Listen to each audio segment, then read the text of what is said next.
How is everything? Maybe. Yeah, good man. Busy, busy, busy, busy. It's the main net push, right? We're all hands on deck. Yeah, I feel you. Damn. Good morning, We're everyone. ooh,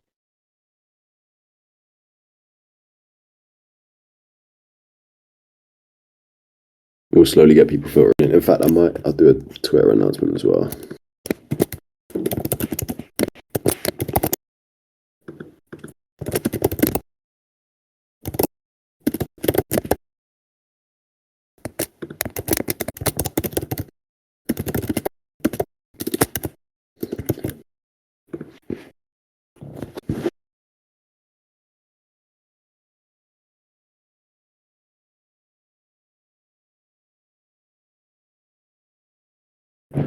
Okay. Hello, birthday boy. How are you? Good to see you. Hello, Pranshu. Hello, Anton. Hello, everyone. Hello, All Star. How are you, my friend? Good to see you again. Hello for me. Nah, I don't think you get a hello, monster. I'm sorry. GM. Super excited for this one. I love the whiteboarding sessions. I think they're so much fun. KP, have you slept? Barely, bro. Barely. Sleeping schedule has been royally fucked. I don't know about you, Kaya. How's your sleep been recently? dude, my sleep's been good. I had like these couple months of runs. I'm like sleeping at 6 a.m. But now I'm back on it. I'm back in my schedule. I'm on my billionaire morning routine. Yeah, you waking up at 4 a.m. as well, yeah? I'm waking up at 4 a.m. I'm checking the charts. I'm hitting the vape. Hitting the vape for real. Drinking the I, monster. it's so funny that you said that. I was literally about to say the same thing. On the way back from the gym today, I picked up a vape and a fucking white monster. Yeah, only real ones know the combo. For real. But I was tempted to go for it even now. Little 6 p.m. white monster, but I don't know. Something tells me it's not a good idea. yeah, there's kind of like a cutoff time, unless you're drinking tonight. I don't know if you're planning on doing that, but On a Wednesday night. I've had better days. I know you guys love the pubs and shit. Oh, love a pub. We're going to the pub on Saturday for a birthday, so that's going to be a heavy day of drinking, I'm sure. Ooh, nice. Is it true that the English pubs have like those stereotypical names, like the Black Cow or some shit? Yeah. So I don't know what the stat is, but there's hundreds of names like the White Stag, the King's Head, the Crown. What have we got near us? We've got like a railway tavern. There's probably 1,500 of those in the UK. Like they all just got the same names. It's good fun. Yeah. Okay, let's share the screen. Away we go. So we have the new type trader. What's that? Rave is a Rave community member. Good to see you here, sir. Boy. But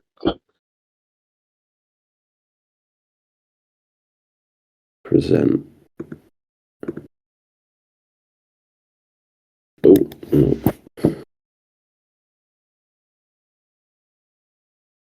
Okay, I'm just going to present it like this, and we're going to be able to draw all over it. Oh, I'm so excited. me too, bro. You get to see my incredible handwriting as well, which is going to be great. Right, let's share the screen. Share screen. Let me know if you can see that, folks. Beautiful. We'll be able to. Perfect. Well, hello everyone. We are back. We are so back, in fact, because today we are joined by Kaio Ken, the boy, the goat, from Rave Trade. Today we're going to be discussing, visually going through the Rave branding, as you can see here, the Rave product, some of the product that you're going to be able to use very shortly as well, which is going to be very exciting. And of course, we're just going to have some good vibes. Probably a bit of time for questions at the end as well, depending on how much this overruns. But yeah, just to kick off, Kai, I'd be interested just to hear a little introduction from yourself, who you are, maybe a brief journey for where you are and how you've come to this position at Rave as well. Yeah, absolutely. And yeah, as KP said, super excited to be here and tell you guys a little more about the rave that's going on, guy. But I know there's plenty of Initias out there, and I'm hoping that today we can just kind of go over what we're able to offer, which I think is super exciting. Not only in the Initia space, but within DeFi in general. We're doing some pretty things that no one else is really doing. But to give a brief background about myself, I've been in crypto, I would say roughly about 6 years now. 5 years. I've been a trader early on, and then I got into the engineering aspect as a smart contract developer, and essentially what kind of kickstarted Rave was there was really an explosion of tokens about 1 or 2 years ago. Well, about 2 years ago, and kind of the potential that we saw, which is there's so much new tokens coming out, so much liquidity and market space is being allocated to these tokens. Sometimes they're shitcoins, sometimes they're real tokens. That's kind of not important, but we kind of wanted to create a DeFi tool centered around a permissionless onboarding of these tokens and giving them the best trading utility, the best yield earning utility, and that's kind of how it all started, and kind of why we go with this Rave theme. Originally we were Krav, which is we kind of went with like a Greek style theme, but why we moved to Rave was essentially we're a rave for every token, and I don't know if you guys are familiar with rave culture, but generally when you go to a rave, there's all types of people there, and they're all partying, having a good time. That's kind of what our purpose, which is with Rave, we want to provide DeFi utility, and we'll get into a little more what that looks like to every token. And before I keep yapping here, I do. One of our other team members is here, the God of Thunder, Thor. I don't know if you could potentially make him. Yes, I am up. The God of Thunder. I am blessed to be in your presence, my friend. Hello. Hello, my friend. How are you? Good. How are you guys? Very good. Busy, as I'm sure you all are as well. It's good to have you here, though, man. It's good to have multiple team members here. Yeah. No, it's great to be here, for sure. Okay, please keep yapping, my friend. This is what we're here for. For sure. Yeah. So yeah, I mean, that's really kind of what it is. I posted a tweet about this a little early, like yesterday, but it really comes down to this simple narrative, which is, every cycle you're seeing dozens, hundreds, even thousands of new tokens coming out. And in the past, it's been like infra and AI, memes. But really, what it centers on is there's so much of this liquidity out there in these tokens, and this is a common problem in DeFi, which is you have isolated liquidity. And what we're doing is we're bringing the most powerful tools to DeFi, which is the ability to trade and speculate, and to gain exposure, derivatives, really. We're bringing derivatives, perpetual futures to all of this stagnant liquidity. And yeah, because I mean, Bitcoin is really the benchmark for every cycle. It's also the hottest derivative market. And obviously there's times when like people are betting Sol, they're going long on Sol. But in TradFi, in DeFi, Bitcoin is the hottest derivative market that people want to trade. And it also makes the most sense because it's really the easiest, theoretically, token that people want to trade. It's the one that has the most hype. If you want to get Bitcoin exposure, you want to get diversification, you don't necessarily want to hold onto your shitcoin bag. Well, you don't want to just, put yourself completely in the trenches, because what if the fucking trenches just get fucking, bombed out of existence? Because that always like happens. the last 3 weeks, right? Yeah, no, exactly, right. We have a community member, George Droid. He's too deep in, George Droid token. I'm like, I don't know what you're doing, man, but this is probably not it's not a safe haven. You don't want to just stick with your bags, or maybe you do, but ultimately what we're able to offer is a tool that allows you to, gain diversification. You're making these tokens usable liquidity in trading major markets. So I think we can move on to the next slide. Let's go. Yeah, hell yeah. Here we are, the meme lords. One thing that I especially love about Rave is the unlimited potential for this to go both left curve and right curve. So I like that we're leaning into it here. Yeah, exactly, man. I mean, if you want to go right curve, there's very deep, DeFi mechanics that you can get into, technical stuff, but it's also a really simple concept. And I think this tweet and this meme really illustrates it, which is, I'm sure you guys are all familiar with Hyperliquid. You guys are probably token holders, some of you users, as well as things like Drift or other, really most of the successful perpetual protocols around this cycle and last cycle. What they offer is the ability for you to trade altcoins with stables, or potentially that altcoin itself, right? So all of a sudden, with Drift and Hyperliquid, I'm able to go long dog shit token with like USDC or something like that, right? That's their main edge, is they're able to offer these markets that were previously unavailable. Oftentimes, they're more long tail, and you could bet with them, right? Bet on them. And that's all fine and good, and that's a huge market demand for that, right? People want to be degenerates and trade these shit coins. But what we offer, which is kind of the flip flop, is we let you trade major markets, Bitcoin, Sol, ETH, USD, right? These are all with any altcoin. And kind of a way we like to express this is going long on any token versus going long with any token.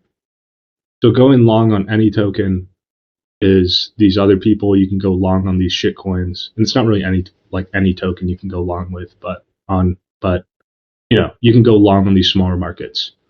With Rave, you could use these altcoin liquidity to go long on Bitcoin USD, on ETH USD, right? So our onboarding mechanism is completely permissionless. So our addressable market is much larger than any of these other perpetuals, because they only let you trade with stables on a certain basket of markets, right? With Rave, you could use your altcoins, any altcoin. And really, when I say any altcoin, I mean truly any altcoin, because it's completely permissionless to onboard these tokens as collateral. To trade BTC USD, ETH USD, Sol USD. And really what we're doing is we're transforming any token to be usable liquidity to enter and exit major markets, if that makes sense. So these other perps, right, you could leverage, but you're still trading only one market, which is that altcoin market. With us, we're providing the tools so that you can make any altcoin an entry and exit point to all these major markets. And hopefully, let me know, KP, if that was kind of too technical, or I could, but No, but that's kind that's of the idea of what we can offer. Okay. That's perfect. I think that obviously the main message here being that like you might not want to remove your exposure for any of these altcoins that you've been holding and diamond handing through this minus 70% chop. So instead of selling them to USDC or USD and being able to trade perps with them, you can go long with them rather than long on them. And yeah, I think that's a pretty powerful thing, especially like this permissionless aspect where, you know, any of your bags, literally any of your bags can be used to go along with, which is pretty exciting. Yeah, very well said. This guy's a genius. But yeah, no, that's exactly it. I mean, you brought up a point that I didn't really emphasize as much, but you're still retaining exposure to your tokens when you're using them as collateral, because when you're betting with an altcoin on BTC USD, you're winning back or losing them potentially if you post a bad trade. But your P&L is in the exact token that you're using as collateral. So wow. if I'm using you have a fart coin, right? If I put down 5 fart coin and I go, let's say a 3x long on Bitcoin USD, Bitcoin goes up 30%. Now I'm getting 90% P&L, 190% P&L in fart coin. I'm making back fart coin. So you could still hold on to your bag. You could still trade with it. You don't have to use it. You don't have to exit with it. You don't have to, just pray it goes up, and you can get market diversification. Yeah, yeah. Sorry to interrupt, but I think that's a really good thing to use as marketing material as well. I think that's a great thing that you should push. Yeah, I mean, we haven't really pushed that point as much, but something I wanted to share with the Initia community is, listen, like, maybe you get some init tokens. Maybe init's pumping, man. Maybe Bitcoin just is like this kind of stagnation period's over and we're fucking pumping again. Let's say init you're trading and winning back init tokens, and this is an example of, obviously init, but we're going to support init. But anyway, you're trading with init on BTC USD. So BTC goes up 50%. You're 2x long. You just doubled your, init bag. And let's say init also goes up. Maybe init pumps like 300%. This is completely hypothetical, but maybe not. But who knows? Anyway, so now you're up, in total P&L 600% because the token you traded with and won back also appreciated. And that's a really powerful tool. And we'll go into this a little bit later, but this is also kind of important for our liquidation mechanism. But yeah, I see the Initia people like that we're pumping in it. So I am expertly drawing here. Excellent. Perfect. Yeah, thank you for these. Are you doing this with your cursor? Because that's kind of crazy. Dude, with a fucking trackpad, I've contemplated getting up and getting my mouse. This is very difficult. Yeah, I gotta say that's very impressive. Yeah. Cool. Can we go on to the next slide? Yeah, let's do it. Perfect. Hello, Jeff Crypto. How are you doing, my friend? Jeff Crypto. Interesting name. Okay. Also, Mr. Thor, if you want to hop in at any time, feel free to interrupt me.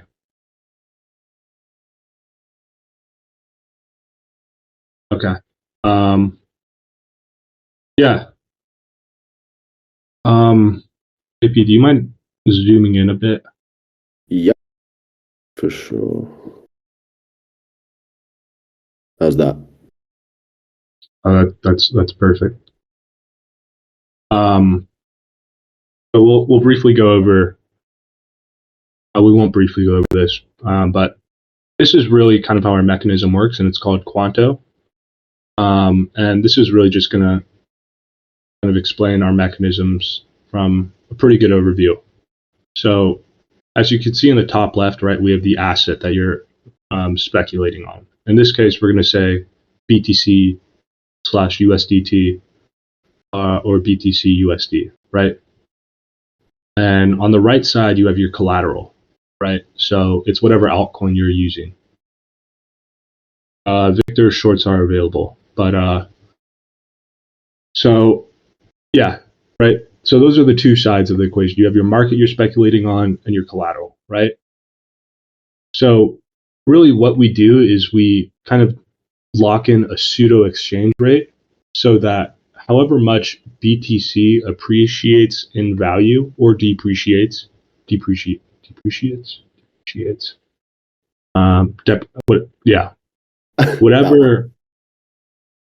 whatever BTC essentially changes in USD value, right? You're using this to determine the P&L. I mean, it's a really simple calculation, right? So you can see BTC, yeah, there we go. The BTC USD percent change, you multiply that by net exposure. So net exposure is very simple. It's just your collateral units times your leverage. It's like, I think that, yeah, it's pretty self-explanatory. Right? It's however much you're exposed. So obviously, if you lever up by doing more volume, more leverage, your exposure increases. But that's really all it is, right? It's BTC USD, whatever that changes, you multiply that by your net exposure, and boom. So, if it's positive and you went long, you're going to get gains, and that's according to your leverage. If it's negative, and you went long, you're losing some of those tokens. But if you're short, you're also gaining them. And how the liquidity works from that is, sorry, I had to take this vape. But how that works is you have this isolated altcoin LP. So the gains are taken from this LP, the losses are added to, and obviously you have fees involved, right, that are going back to the LP. But that's where the liquidity is coming from. So, going back to this Init example, right? If there is a trader going long within it, there's a trader going short within it. What happens is because we're paying you back in Init tokens, there's an isolated Init LP pool, an Init cave. And that's really the source of all this trading liquidity. It's essentially an AMM, automated market maker, that's working, and this pool is acting as counter trades. And I guess the best way to describe this would be, it's exactly like a DEX, right? Which is with every DEX, there's a separate DEX pool for whatever swaps are occurring, right? You're not trading, right? There's a separate, double-sided pair for whatever tokens you want to swap to or out of. That's exactly what's going on here, but it's just one token because you're only you're only getting gains and losses in one token. So there's an isolated LP pool. And really what's special about this is, number one, you can have an LP pool that's a singular token. So you don't have to create these like shitty pairs, right? And then put your tokens into an LP like you have to do on a DEX. No one likes that. But so you're offering a single token LP. That's complete. But on the flip side too, with this mechanism, what that means is you're winning back the tokens or losing the tokens that you're trading with as collateral, right? You're not getting back stables if you trade within it. You're getting back in it. And that means also that you can, I know this was an important point that new type trader wants to go over, but what that also means is we're able to provide some level of stable liquidity regardless of the altcoin volatility, right? So let's say init goes up 1,000% or some shit, right? We don't have to worry about, oh shit, how are we going to get all the stables and it's gone up? What the fuck are we going to do about this, right? We have to pay them back, but now init's more expensive and we have to buy init now, right? That's not how we work. What happens is there's already an init pool. If you're just getting back init, dependent and, doesn't really matter how much the token changes. It's kind of like playing poker, which is, if we're playing a poker game, and everyone's using, let's say we're using like some type of fucking like gold coin, right? And we all buy in, everyone's using the same, the same gold coin as chips. It doesn't really matter if the gold coin goes up to like $1 million or it drops to 1 cent, because everyone's playing the same game with the same coin, the same token. And then that way we can. That's a really good analogy. I actually, I have a beer analogy with football that we can get into in the next slide. But yeah, thank you, man. But that's really how it works. So let me know, guys. You could send some questions in the chat. We'll do questions afterwards. But let me know if any of this is too technical or. I had one question actually. Yeah. Where is this LP coming from? Is it deposits on Rave itself, or are they from other places? Yeah, that's correct. Yeah. Sorry, I was gonna say, yeah. So I think the beauty of Rave is that, like, on the one side, as Ben mentioned, like, you have that utility where you can take any token and then use it to gain exposure to like BTC, ETH, whatever kind of market you want to trade. On the flip side, for the liquidity, we kind of have like the similar permissionless staking utility. So yeah, like as Ben mentioned, anybody can deposit tokens into the respective cave for that asset, and then traders that want to, say, use that asset will borrow from that pool. So say for init, if you want to trade init, you can use init on Rave, but if you want to stake init and potentially earn yield, get some counterparty risk, things like that, you can stake your init tokens on the flip. Yeah. So there's two avenues to gaining utility from Rave. There's the staking part and then the trading part. Right. Thank you. Yeah. So to answer, yeah, Bong crypto. Yeah, it's from users. So anybody can deposit any token to create or add to a cave. And then on the flip side, anybody with those tokens can borrow tokens from the respective pool to trade perpetual markets.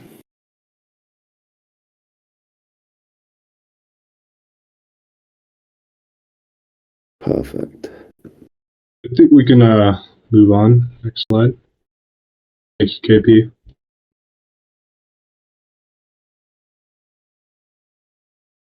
Yeah. So we kind of went a little deep in the last slide, but this is really a very left curve way to understand this. And it's also probably the easiest way, which is you're a trader, right? And we're just going to go through a very simple user flow, which is you input your altcoin as collateral, you choose your leverage, right? I input init, I choose a 2x leverage. I'm betting on BTC USD. BTC goes up 5%. I multiply that by my leverage, so that's 10%. So 10% P&L. Obviously, I'm claiming back my original collateral. And that 10% P&L is in whatever altcoin you used as your collateral.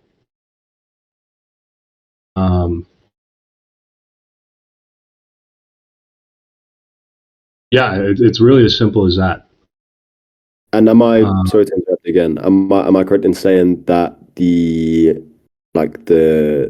yield for staking the LPs is essentially like just being the house of a casino, right? Like the losses from leverage trading go into the yield, and the profits come from the deposits. Yeah, that's correct. And we're going to have some incentives as well, and emissions going on, although those are yet to be announced. But yeah, you're earning fees from the traders' fees, as well as like overall P&L of the traders, but mostly fees. Perfect.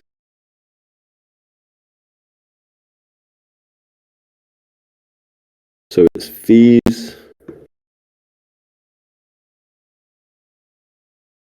incentives. That's not going to fit, or might fit. Okay, incentive doesn't have an E.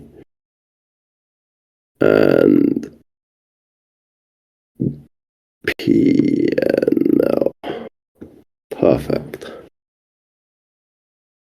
Okay.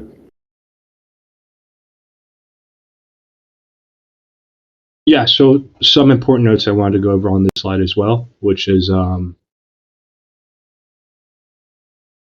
you could see from our system that we don't use any, there's no loans to value. Like you don't have to take out a loan of your, and I'm going to mention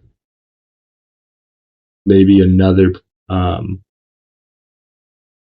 potential competitor for us, but other competitors that do take even a small basket of altcoins as collateral, it's typically not directly as collateral, right? There's still, like, you have to put them down and get an over collateralized loan and take out staples in order to go use that liquidity as tradable, right?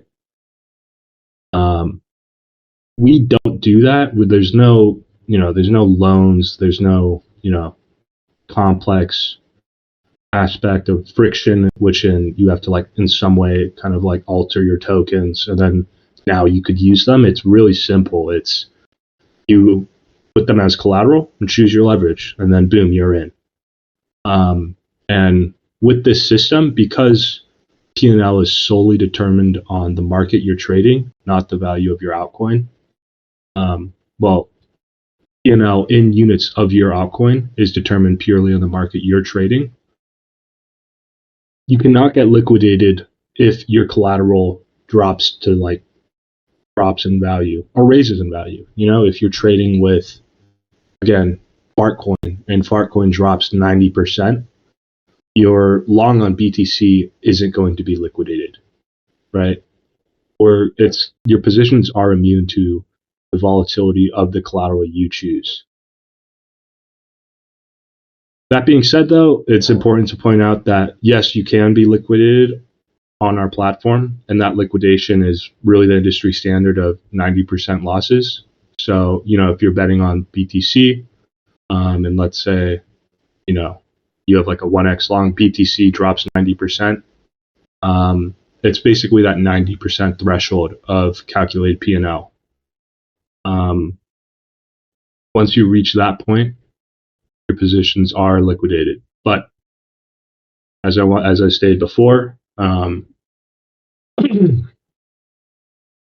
that threshold is not determined on the volatility of your altcoin as collateral. It's determined purely on the market you're trading.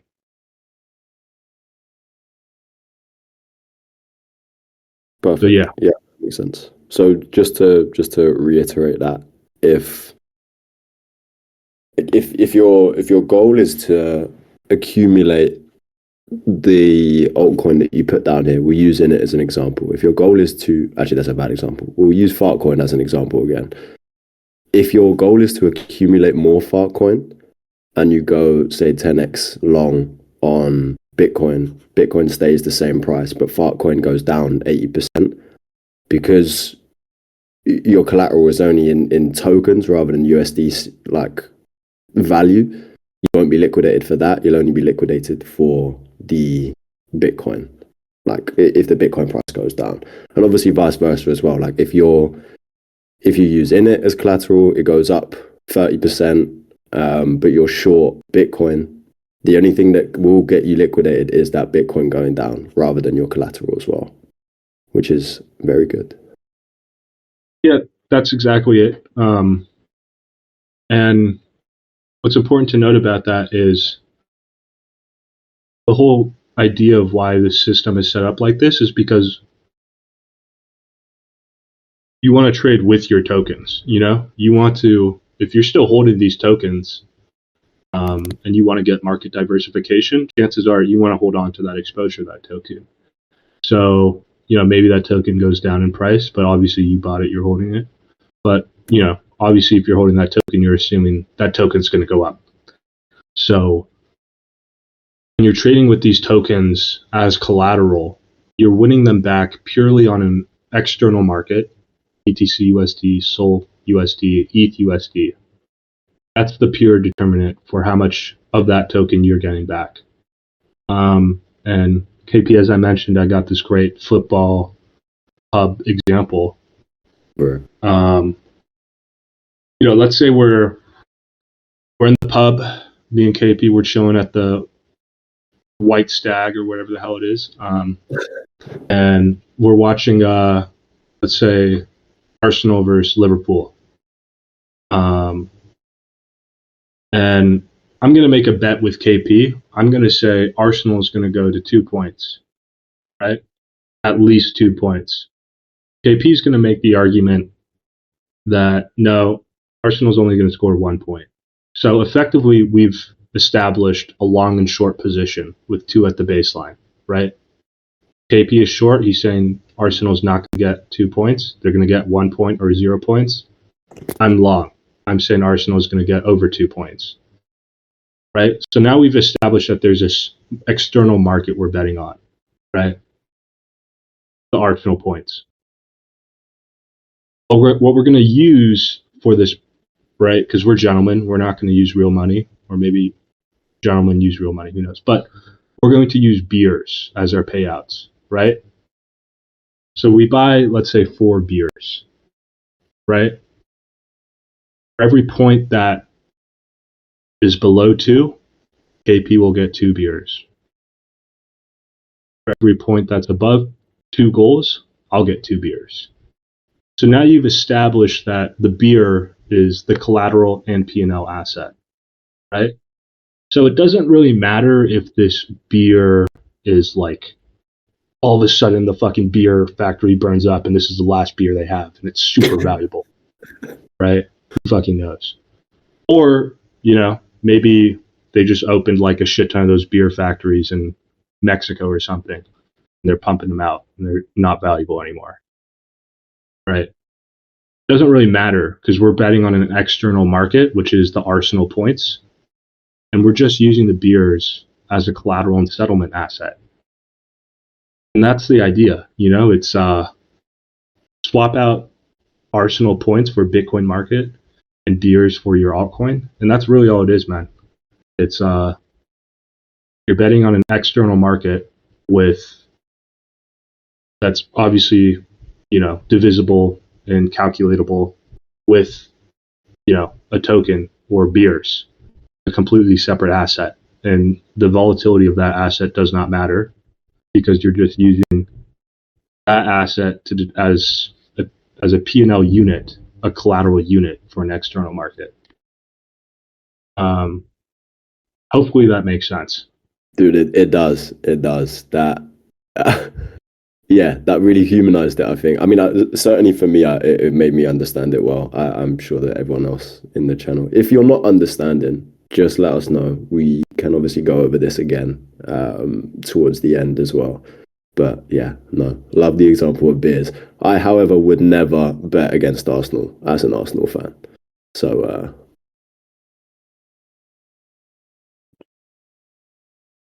I guess it's not that realistic then. But yeah, I think we can move on to the next slide. So why Initia, right? Why are we here? What's the point of all this shit? Well, I'll tell you. It's really simple. We've chosen to go with Initia for several reasons, but really it kind of comes down to what Initia provides from an infrastructure perspective. And the first is, of course, the modular design. Zahn had a great post about this yesterday, which is what's important about modularity is not necessarily, oh, there's this cool Oracle on it, or oh, there's this cool whatever fucking tool that's on it. Obviously that's important too, but that's not the main reason that we're choosing to go with Initia. It's because of the granular architecture that we could more or less configure to our needs, right? Which is with Initia, we're able to provide a purpose-built blockchain for Rave perpetuals. What that means is we're able to configure the VM.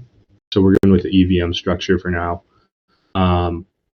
But yeah, we're able to configure the VM and not just the overall, language, but when it comes to transaction ordering, right? We can ensure that certain transactions and the speed and execution of such transactions are exactly what we need. And really, I don't want to get too deep into this because this is some dev stuff. But that's really all it is with Initia, we're able to provide a purpose-built blockchain. And with that settlement execution, it's perfect for our perpetual futures. Let me see what Mr. Bond Crypto has to say. Yes, that's exactly right, Bong. One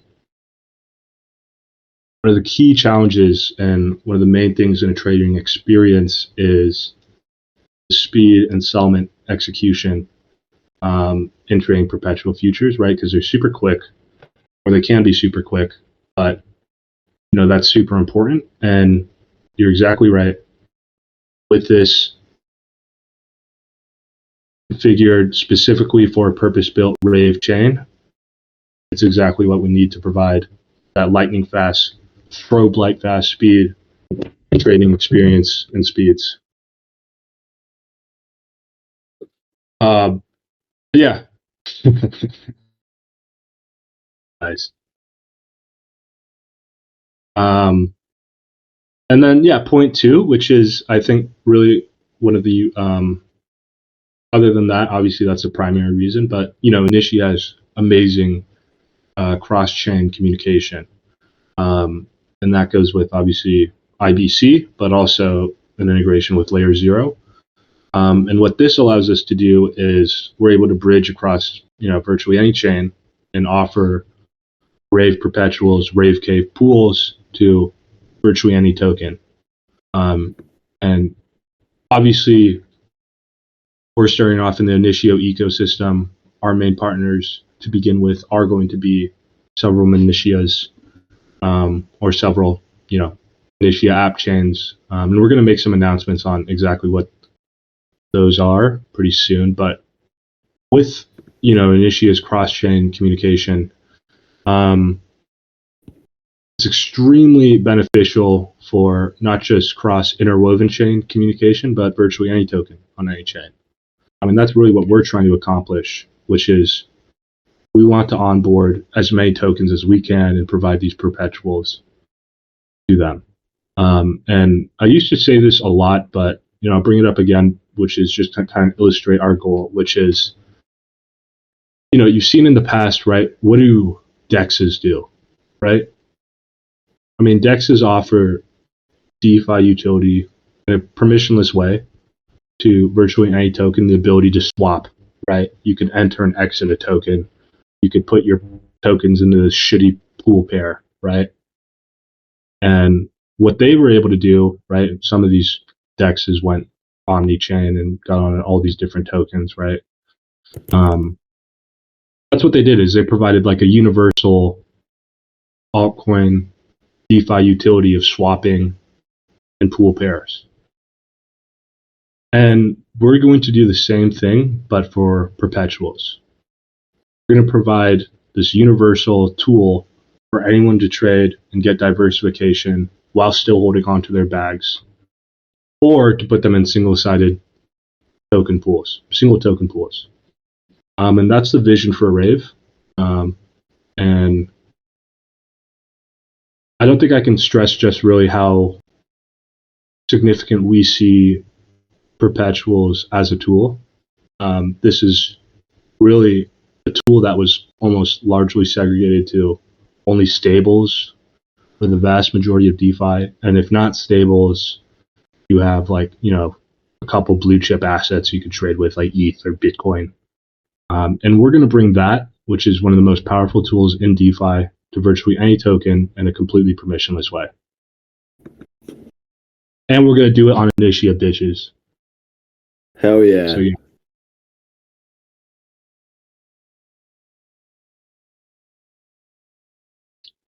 Yeah, that's the end of my yap, guys. I guess we can go to questions now. Or I don't know how you want to structure this, KP. But I did want to make a quick response to Mr. Ed Rupel. Initia's IBC and layer 0. What's special about that is it's really, what did Mr. Thor say? Yeah, more tokens can join the Rave. That's exactly it.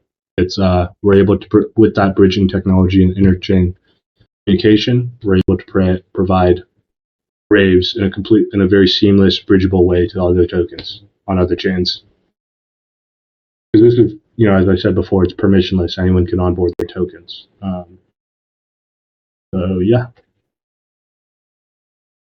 Yeah, I think that it can't be stressed enough how much value this will bring to Initia 2 in terms of you are providing the tools to go along with almost any asset from any chain, obviously utilizing Initia tech to allow this seamless bridging to come in, using Initia tech to allow any wallets to be used and configured. I mean, imagine this, right? You've got XYZ shitcoin on BNB chain, and you're thinking, do you know what? I really want more of this XYZ shitcoin. But, what tools are really out there for you to be able to do that? You can't, there's unlikely to be a perps product for XYZ shitcoin because, it's probably at 500k market cap. But instead, what you can do now, right, is you can bridge it over to Initia very easily. You can use the wallet that you've already had this XYZ shitcoin on to begin with. You can come over to Rave, you can deposit it. Not only can you deposit it to earn yield off it as well, but you can also deposit it to go long with it and go long on Bitcoin or on Ethereum or any of these other assets, which actually is probably a good question for afterwards as well. But that is immensely powerful. And I think that, you're going to see a lot of capital inflows off the back of that. Yeah, and real quick before I let the God of Thunder offer a little bit some insights, I wanted to go off of that point that KP made and say, just really consider the possibilities here, right? Like, for example, LSTs. There's so much liquidity in LSTs. And what are people doing with them? They're literally fucking, putting them in Pendle or some shit. They're literally doing nothing with them. And that's so much usable liquidity that people could be using to trade other markets, right? Or even if it's not that, because that's a pretty stable asset some people want to hold on to. But there's a huge amount of liquidity there. And the biggest problem that I think Rave solves is everyone's been at a point in their crypto career where they've just had to hold on to a token. And that could be, you could be literally a shitcoin trader. You could be a DAO with your treasury tokens. You could be even like one of these big ass VCs with all these different tokens, right? And everyone's been there. Like, we only have to hold these tokens. Bitcoin's pumping. Oh shit, I'm stuck. I could sell it for a loss, but that's about it, right? With Rave, you're able to get diversification, participate in external markets while still holding on to your token. And that's a very powerful thing. But yeah, I believe God of Thunder has something he wants to say. Oh yeah, I was just gonna piggyback off of Kaio's point with the LSTs. There is actually, I guess, quite a powerful use case for LSTs on Rave when compared to like other, traditional perpetual platforms. And that's because we use Quanto. And because it's entirely unit based, if you were to, for instance, use like Milk Init to trade Init USD, because the value of Milk Init goes up as it accrues yield into the token, you're essentially earning yield. You're essentially earning that yield while you trade or while you LP. Bro, that even as you were saying it before you'd even got to the end of it, that was a real light bulb moment for me. That's something pretty special, because like Kyle just said, right, there's billions of capital in these LSTs that are just sat there accumulating yield and as you said, increasing in value. And because of Quanto, as you were saying, like, there is no other real way to go, or certainly no easy way to go along with that, given that your principal is increasing in value over time as well. So yeah, exactly. So yeah, and the way to go about, I guess, like creating an exposed position using LRTs or LSTs traditionally is, you would have to take your LRT, borrow stablecoins against it, and then take those stablecoins to a perp protocol to be able to trade. So you're experiencing one, like, capital inefficiency, because your entire collateral base doesn't give you exposure. You're only getting, like, say 80%, 70%. And also the risk profile is I guess unified would be the way to explain it. Like, because the value of your collateral hinges, or the success of your trade, or the viability of your trade hinges on your collateral not getting liquidated effectively, right? So even though you're able to gain the LRT exposure and trade a market, it's more inefficient and you have additional risk. So with us, you're basically able to take those LRTs, but you're gaining direct exposure on the market that you're trading. And at the same time, the risk of the collateral price and the risk of the market price are totally independent. So as in, like, one won't affect the mechanics of the other, if that makes sense. That does. Yeah. That does. This has made me incredibly more bullish on Rave. I think that this is going to see some serious TV off the back of that, serious action, serious perps volume as well. Yeah, thank you for that. I really appreciate that explanation. We do unfortunately only have about 5 minutes left.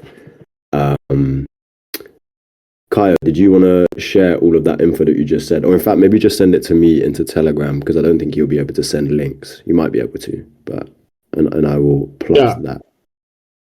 Yeah, I'll go ahead and do that. But I did want to give some time. I know that one of our community members, the new type trader, wanted to ask some questions. With the what's the name of that anime? I remember it, but anyway, new type is in the chat. If we could potentially, I'm gonna bring him up. Bring him up. Awesome. Here he is. New type. I just invited you. Let me know. There he is. Good morning, new type. How are you? You Rave. Doing good. Can you guys hear me all right? Yes, sir. Awesome. Yeah, just a couple questions. So like using the LRT tokens makes like all the sense in the world. Like I would definitely use that a lot. But could you guys expand more on like when it comes to using the meme coins as collateral and explaining more scenarios on that? Because I'm trying to see like what is the motivation for me to use the meme coin as collateral. With the fart coin example, yeah, say I use fart coin, but I'm ultimately bearish on fart coin, and I don't really want to exit, but I kind of just want to hedge it. So say I use fart coin and then open along on Bitcoin, but if fart coin just keeps going down and down and down, I know I'm hedged by using the Bitcoin long, but if I'm getting paid out in the fart coin that I'm also ultimately bearish on, I'm just having a hard time seeing, the benefits of that. Maybe if you guys could expand a little bit more on that, please and thank you. Yeah, absolutely, man. Thank you for coming. Thanks for the great question. By the way, so I guess honestly, to preface this, Thor, do you want to get into this? Yeah, I guess I could probably comment on it.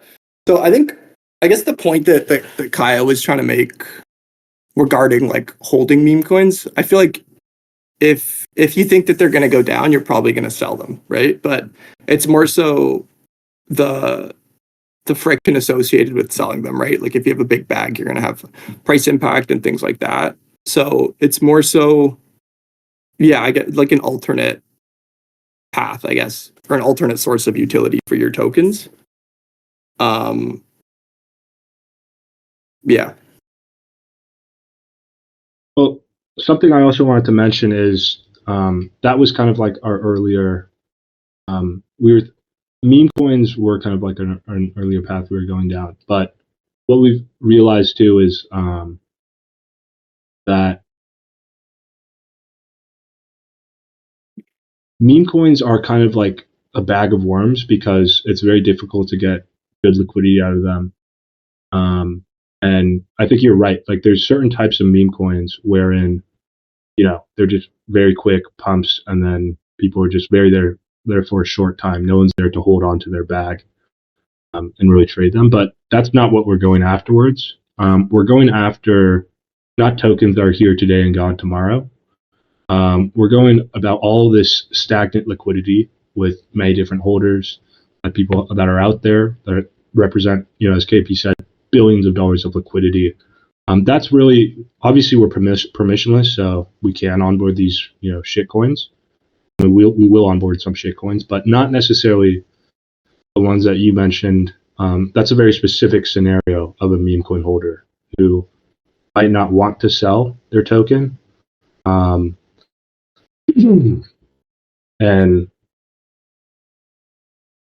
yeah, I guess that's a very specific scenario. But yeah.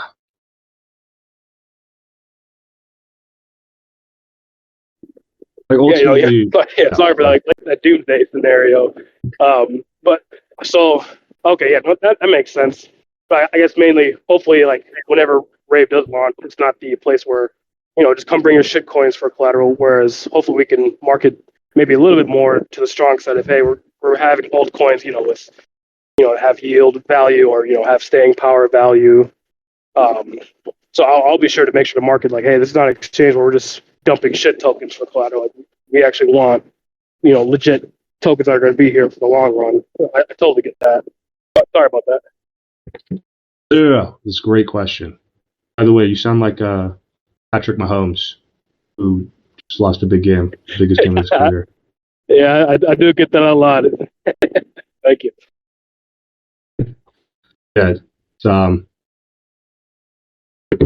but yeah, I mean, yeah, we're gonna, I appreciate the, you being a part of our community, and being here today. I think, with the partnerships we're lining up, to announce pretty soon. I could tell you right now that they're not shit coins, and that we're making some pretty big DeFi heavy plays. Yeah.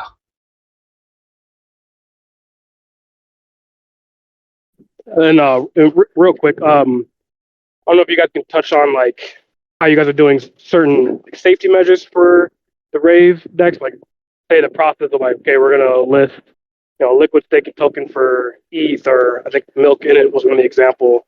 How are we ensuring that there is going to be enough liquidity, say if a trader does pull off a very very profitable trade, and Rave doesn't have enough milk in it to actually pay it out? What are the guardrails against that? You guys can expand a little bit more. Thank you. Yeah, definitely. So like most perp protocols, we have a P&L cap. So P&L caps out at, I think, 900%. So anything above that, the position would get closed. So that's one way that we mitigate, like, obviously highly volatile P&L. And then we also have what's called price impact. So essentially, how big the trade is relative to the available liquidity. The larger that trade is relative to available liquidity, the higher flat fee you would pay to create that trade. So that encourages users, obviously, not to have, to take up the entire liquidity pool, because they would have to pay like some ridiculous fee. But it also, helps compensate LPs for taking that additional risk. On top of that, we have a borrow rate. So that's based on the amount of leverage that you're borrowing from the Rave LP. So that gets paid directly to the LPs. And then there's also, I was going to add back to the price impact. Sorry, we use the price impact to also help balance longs and shorts. So that way, like the traders on the market themselves, the longs and shorts, the exposure cancels out. Yeah, I just want to add something too, which is basically everything that Thor said, which is, you're with the price impact, you're attempting to balance net exposure at position open for traders. So you're trying to manage the net exposure of the pool so that ideally there's equal longs and shorts. And if there's not equal longs and shorts, price impact can provide a buffer in the event that the pool's like exposure is one-sided. So the price impact is managing risk at position open for traders, and the borrow fee is managing risk over time because you're continually paying out borrowing fees. That being said, I did want to note that this is a pretty important point, that the LPs are not completely risk proof, which is that it's not necessarily guaranteed that liquidity is going to, always be a surplus. But our mechanisms are designed to facilitate equal exposure, earning fees, so that LPs are able to get some, get some yield, and and because, as I said before, like our pools are permissionless, anyone can create a pool. Our risk like I think if you look at most perpetuals, their risk mechanisms are not that dynamic. They have like billions of dollars of liquidity, and they just, maybe they'll change certain aspects of their borrowing fee like every week or so, or something like that. With Rave, our price impact and borrowing fee, well, maybe not borrowing fee, but our risk mechanisms are completely dynamic to the size of the pool and the size of each trade. So you're actively balancing each open position with whatever available liquidity is in the pool. And that way we can have pools that are like literally, maybe 10K in USD value, or a million K in US, or not a million K, $1 million in USD value. But that being said, I did want to provide a disclaimer that liquidity is not necessarily it's not necessarily guaranteed. We much like perpetual swaps, right? When you have an LP pool, maybe not to the exact same level of risk that they have with their impermanent loss, but our mechanism is designed so that ultimately we have these risk mechanisms in place that aim to mitigate net exposure to the pools. And that's how it works. Yeah, sorry, I was just going to add a point. off of Kaio about the borrow rate. So the borrow rate is also dynamic, and the way it works is we use it's an interest rate curve, and we charge a scaling rate based on the pool's utilization. So the higher the utilization, essentially the higher the borrow rate that the traders are paying actively. So we have that set so that once the pool utilization hits about 90%, the interest rate just kind of goes ridiculous. And the intention behind that is that it encourages users to close trades and bring the utilization rate down so that we don't have a case where LPs are like overexposed to the traders that are using those assets. We're also moving towards an order book AMM hybrid system within our next app pretty soon, VTO. And that way we're going to attempt to just really simplify this and mitigate most of any risk involved. But yeah, just wanted to throw that out there. Gotcha. Yeah. So, sorry. Last question. Then you guys can take me now if you want. So, are you guys? I'm still learning with Initia and all that. But I believe something with their VIP and Shrine liquidity. I think. Well, I don't know if the concept I'm about to say is right or not wrong. So please correct me. But I believe their validators are going to be holding most of the LP tokens. So, does Rave plan to use that also as a way to make sure to help onboard liquidity onto the exchange?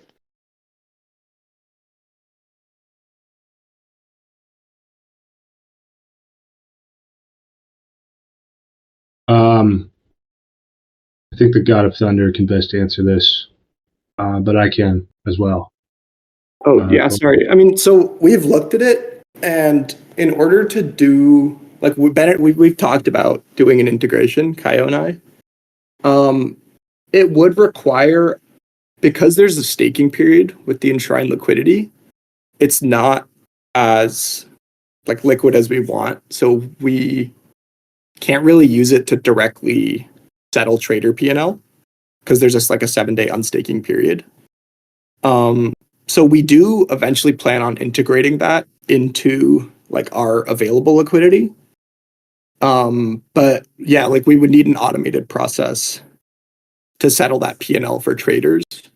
That would take 7 days. That would be like kind of like a last case resort, right? Like if we run out of liquid tokens in the LP or something. But yeah, we would want that in place before we start taking like enshrined liquidity. That being said, though, sir, I don't know if this was also part of your question, but we will be integrating VIP as incentives for raving on Rave day one. Oh, hell yeah. Sweet. Thanks, guys. All right. A new type trader. Excellent guy. Yeah, I know we may have gone over KP, so let us know. But doesn't seem like there's any questions at the moment. Thanks for having us. Really appreciate it. Great to be the interwovens. No, really good, man. Really, really, really good call. Thank you for all of the information. Thank you, New Type, for those questions as well. I hope that was valuable to other people. Yeah, look out for these guys, man. It's I hope you can see now after this call how valuable of a product and a service this is going to be for Initia. I'm going to put their Twitter is just there in the AMA chat. I will also get the Discord link as well. Yeah, let me get that to you real quick. I've just found it. I found it from your Twitter. Perfect. So yeah, join their Discord. Make sure you're following their Twitter for obviously any of the updates. But definitely join the Discord. I know that Kaio's been cooking. Me and him are going to be in very close contact for some things that we're going to do with that Discord as well. So really, really worth being there. And yeah, just thank you for coming out. Thank you everyone for being here for your evening. I don't know if you had anything left to say, Kaio or Thor. I have one thing left to say. Thank you, KP. You were a very gracious host. Thank you to the Initia community for having us. And yeah, please keep an eye out. We're very bullish, not on just us, but also Initia. If you join our Discord, we do have an interweavers role. So if you're part of the Initia Rave community, in a nice little role. Still have to exactly set up how we're delegating that. But yeah, thank you. Thank you for having us. Really appreciate it. No doubt. No doubt. Thor, are you still here? No Oh yeah. Yeah, I don't really have anything else. Yeah, obviously thank you, KP, and thank you to all the Initia guys for being here. And yeah, let's get raving. Let's rave. Let's rave. Thank you very much, guys. Appreciate you coming on. We will be wrapping this up now. The link to the Discord is here. I'll send it again. Join the Discord. Follow them on Twitter. Big things coming from these guys. And yeah, take care. Take it easy. Have a good evening. And we'll be back in 15 minutes actually for the birthday boy and BFB stream, which I will put in the announcements channel. So if you've got some time, come and hang with us in about 15 minutes. Yeah, take care, everyone. Thank you very much. Later, guys. Later. Thank you, everyone. Later.